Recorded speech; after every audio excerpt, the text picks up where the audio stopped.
యెహోషువతో దేవుడు అంటున్నాడు, గడిచిన కాలంలో ఓడిపోయావు సరే, కానీ అలా ఓటంలో నువ్వు ఉండాల్సిన అవసరం లేదు, లే ముందుకు సాగో అని దేవుడు యెహోషువను ధైర్యపరిస్తే, ధైర్యాన్ని పొందుకున్న ధీమాగా ముందుకెళ్ళి గెలవాలనుకుంటున్న యెహోషువ చేసింది ఏమిటంటే వేకువనే లేచాడు విజయం సాధించడానికి. 2, మోషేతో దేవుడు అంటున్నాడు, నా మహిమను నా ప్రభావాన్ని ఫరో ఎదుట చూపిస్తా, నువ్వు ఫరోని ఎదుర్కో. కానీ ఎదుర్కోవాలంటే ఎప్పుడు లేవాలి? నువ్వు ప్రొద్దుటే. మోషే, నా మహిమను చూపించాలని అనుకుంటున్నావా? అయితే నువ్వు ప్రొద్దుటే లేవాలి. ఈరోజు మనలో ఎవరైనా ఉన్నారా? మీ జీవితంలో దేవుని మహిమను చూడాలి, మీ కుటుంబంలో దేవుని ఆశీర్వాదం చూడాలి, మీరు చేసే ఉద్యోగంలో అభివృద్ధిని చూడాలి, మీ వ్యాపారంలో దీవెన చూడాలి, ఆశించే వాళ్ళు ఎవరైనా ఉన్నారా? ప్రొద్దుటే లేవాలి. 3, ఆదికాండం 22వ అధ్యాయము మొదటి 2 వచనాలు. ఆ సంగతులు జరిగిన తరువాత దేవుడు అబ్రహామును పరిశోధించాను. ఏం చేశాడు? శోధించాడా? పరిశోధించాడా?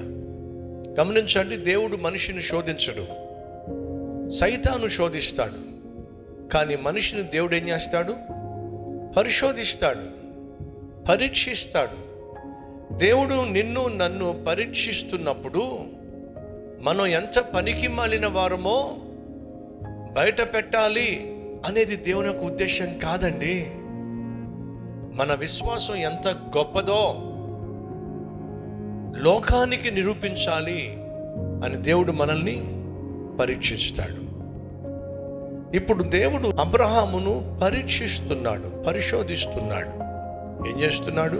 ఎట్లనగా ఆయన అబ్రామా అని పిలువగా అతడు చిత్తము ప్రభువా అనెను.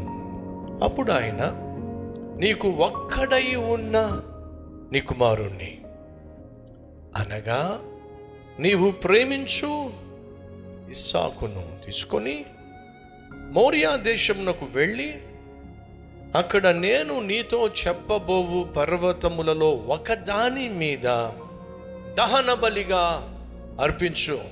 అబ్రామా, అబ్రామా, చిత్తం ప్రభువా. గతంలో ఎప్పుడు దేవుడు ప్రత్యక్షమైన తాను చేసిన వాగ్దానాన్ని జ్ఞాపకం చేస్తూ ఎలా దేవుడు దీవించబోతున్నాడో, ఎంతగా దేవుడు దీవించబోతున్నాడో అబ్రహాముకు తెలియచేయడానికి దేవుడు ప్రత్యక్షమయ్యేవాడు. అబ్రహామా, నీ సంతానాన్ని గొప్ప చేస్తా, ఆకాశమునందున్న నక్షత్రములను పోలి నీ సంతానాన్ని ఘనపరుస్తా, విస్తరింపచేస్తా. అబ్రహామా, నీ కుమారునికి ఇస్సాకు అనే పేరు పెట్టాలి. అబ్రహామా, వచ్చే సంవత్సరం ఈ పాటికల్లా నీ చేతిలో పన్నంటి బిడ్డ ఉంటాడు. అబ్రహామా, నా ఎదుట నిందారహితునిగా నువ్వు జీవించుము, నేను సర్వశక్తి కలిగిన వాడను, నిన్ను నేను ఆశీర్వదించబోతున్నాను. ఎప్పుడు దేవుడు అబ్రహాముకు ప్రత్యక్షమైన మాట్లాడినా తనకెంతో ధైర్యాన్ని ఇచ్చే దేవుని మాట, వాగ్దానము తను విన్నాడు. దేవుడు అన్నట్టుగానే వాగ్దానం చేసినటువంటి కుమారుణ్ణి దయచేశాడు. అతని పేరు ఇస్సాకు. ఇప్పుడు ఇస్సాకు పుట్టి ఒక 14, 15, 16 సంవత్సరాలు అయిపోయింది. అబ్రహాము జీవితంలో తన కోరిక నెరవేరిపోయింది. అద్భుతమైన కుమారుడు తన కళ్ళ ఎదుట ఒలీవ మొక్క వలె ఎదుగుతున్నాడు. తన కళ్ళన్నీ ఇస్సాకు మీదే, తన మనస్సంతా ఇస్సాకు మీదే. ఒక కొడుకు, ఎంత సంతోషమో. ఆస్తికి తక్కువేం లేదు, అంతస్తుకు తక్కువేం లేదు, అన్నీ ఉన్నాయి. ఒకప్పుడు పిల్లలు లేనటువంటి అబ్రహాము శారా జీవితంలో ఇప్పుడు చక్కని పండంటి అందమైన కొడుకు తన కళ్ళ ముందే పెరుగుతూ ఆడుతూ పాడుతూ ఉంటే ఎంత సంతోషించారో. చాలు ప్రభువా, మా జీవితానికి, మా జీవితంలో ఉన్న లోటు ఏమిటో ఆ లోటును భర్తీ చేసేసాం, మా కన్నీటిని కొట్టేశావు, మా అవమానాన్ని ఘనతగా మార్చేశావు, అద్భుతమైన వాగ్దాన పుత్రుడిని ఇచ్చావు, ఇంకెంతకన్నా ఏం కావాలి ప్రభువా అని సంతోషంతో సంబరంతో వాళ్ళు జీవిస్తున్న ఆ సంవత్సరాల్లో సడన్గా దేవుడు ప్రత్యక్షమై, అబ్రహామా, నేను అనుకుంటున్నాను అబ్రహాము తన కుమారుణ్ణి ప్రేమించే విధానం చూసినప్పుడు దేవునికి అనిపించిందేమో అబ్రహామును పరీక్షించాలి. ఇంతకీ అబ్రహాము కుమారుణ్ణి ఇచ్చిన నన్ను ఎక్కువగా ప్రేమిస్తున్నాడా, లేక నేనిచ్చిన కుమారుణ్ణి ఎక్కువగా ప్రేమిస్తున్నాడా? పరీక్షిద్దాం. సహోదరి సహోదరులు, మనం ప్రార్థన చేసినప్పుడు మనకున్న అవసరాలను ప్రభువుని అడుగుతాం, తీర్చమంటాం. దేవుడిచ్చినటువంటి వరాన్ని మనం ప్రేమించాలా, లేక వరాన్ని ఇచ్చినటువంటి దేవుణ్ణి మనం ప్రేమించాలా? మనకంటూ జీవితాన్ని ఇచ్చిన దేవుణ్ణి ప్రేమించాలా, మనం కలిగి ఉన్న జీవితాన్ని ప్రేమించాలా? చెప్పండి.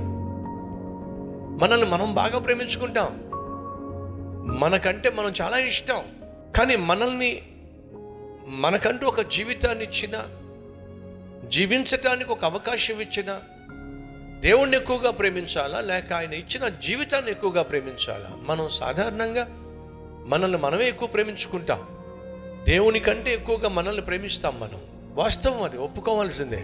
కానీ అది క్షేమం కాదు. దేవుని కంటే మనం ఏది ఎక్కువగా ప్రేమించినా, దేన్ని ఎక్కువగా ప్రేమించినా అది మనకు దుఃఖాన్ని పుట్టిస్తుంది. అర్థమవుతుందా? దేవుని కంటే నువ్వు దేన్ని ఎక్కువ ప్రేమించినా అది ఒకరోజు నీకు దుఃఖాన్ని మిగులుస్తుంది. నీకంటే నేను దేన్ని ఎక్కువగా ప్రేమించినా, ఎవరిని ఎక్కువగా ప్రేమించినా అది ఏదో ఒక రోజు నాకు దుఃఖాన్ని, వేదనను పుట్టిస్తుంది. అది వాస్తవం. అబ్రహాం ఒక అద్భుతమైన పాఠాన్ని నేర్పించాడు. తాను కలిగి ఉన్న కుమారుని కంటే కుమారుణ్ణిచ్చిన నిన్నే ఎక్కువగా ప్రేమించాడు. అయ్యా, నిన్ను ఎక్కువగా ప్రేమించే మనసు నాకు దయచేయి. ఎందుకంటే ఈ ప్రపంచంలో నాకంటే ఎక్కువగా నువ్వు దేన్ని ప్రేమించట్లేదు నాయన. నా ఇంటి వాళ్ళు నన్ను ప్రేమించకపోయినా నువ్వు నన్ను ప్రేమిస్తున్నావు. కట్టుకున్న భర్త, భార్య, బిడ్డలు ప్రేమించకపోయినా నువ్వు నన్ను ప్రాణంగా ప్రేమిస్తున్నావు. అలాంటి నిన్ను ప్రేమించవలసిన బాధ్యత నాకుంది ప్రభువా. నీకంటే దేనిని అధికంగా ప్రేమించకుండా సహాయం చేయాలి. నిన్ను నేను ప్రేమిస్తున్నట్లయితే ప్రొద్దుటే లేస్తాను, నీ సన్నిధిలో మోకరిస్తాను, నీకు నేను కనిపిస్తాను, మోకాళ్ళ మీద కనిపిస్తాను. నీ మహిమను చూడడానికి, మహావిజయాన్ని పొందుకోవడానికి, మహోన్నతుడు అయిన నిన్ను ఎంతగా ప్రేమిస్తున్నానో తెలియచేయడానికి ప్రొద్దుటే లేస్తాను ప్రభువా. తీర్మానం తీసుకుంటావా?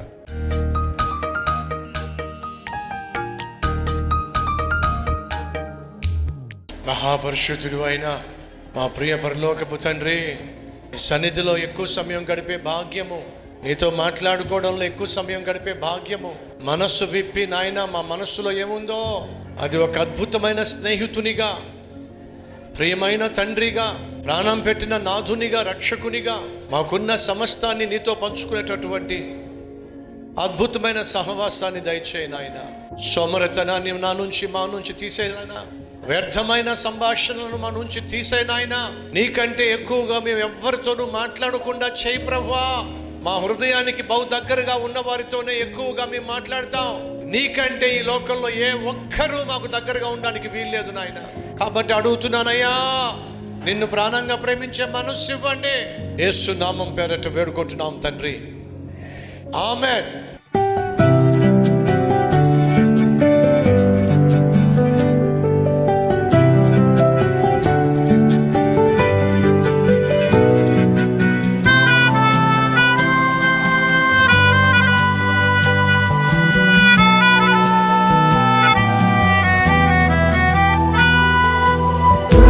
సందేశం మీకు ఆశీర్వాదకరంగా ఉంటే లైక్ చేయండి, అలాగే సబ్స్క్రైబ్ చేయండి. అంతేకాకుండా కామెంట్ పెట్టండి, 10 మందికి షేర్ చేయమని మనవి చేస్తూ రేపు మళ్ళీ కలుసుకుందాం.